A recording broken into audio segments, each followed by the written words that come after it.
সোনাচূড়াতে একটি জায়গা আমাদের আছে, কেনা জায়গা 2.5 বিঘা মতো।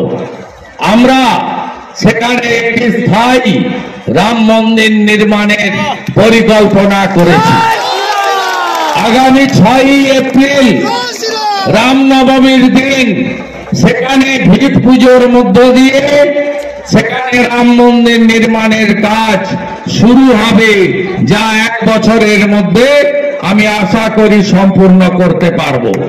শুধু রাম মন্দির নয়, ওখানে ভোগশালা, হোমিওপ্যাথিক আয়ুর্বেদিক চিকিৎসা কেন্দ্র সহ একটি সনাতনীদের আস্থার জায়গা, যেভাবে রেয়াপাড়া শিব মন্দিরে আমি গেস্ট হাউস বানিয়ে দিয়েছি, ওখানেও গেস্ট হাউস এবং পূর্ণার্থীদের বিশ্রামের জায়গা সহ পূর্ণাঙ্গ রাম মন্দির গড়ে তোলা হবে।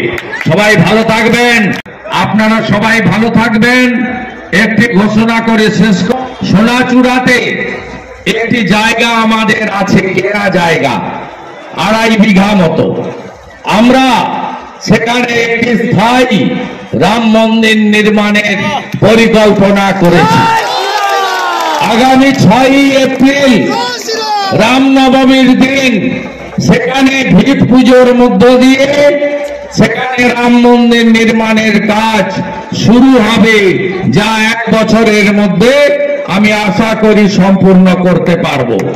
শুধু রাম মন্দির নয়, ওখানে ভোগশালা, হোমিওপ্যাথিক আয়ুর্বেদিক চিকিৎসা কেন্দ্র সহ একটি সনাতনীদের আস্থার জায়গা, যেভাবে রেয়াপাড়া শিব মন্দিরে আমি গেস্ট হাউস বানিয়ে দিয়েছি, ওখানেও গেস্ট হাউস এবং পূর্ণার্থীদের বিশ্রামের জায়গা সহ পূর্ণাঙ্গ রাম মন্দির গড়ে তোলা হবে। সবাই ভালো থাকবেন।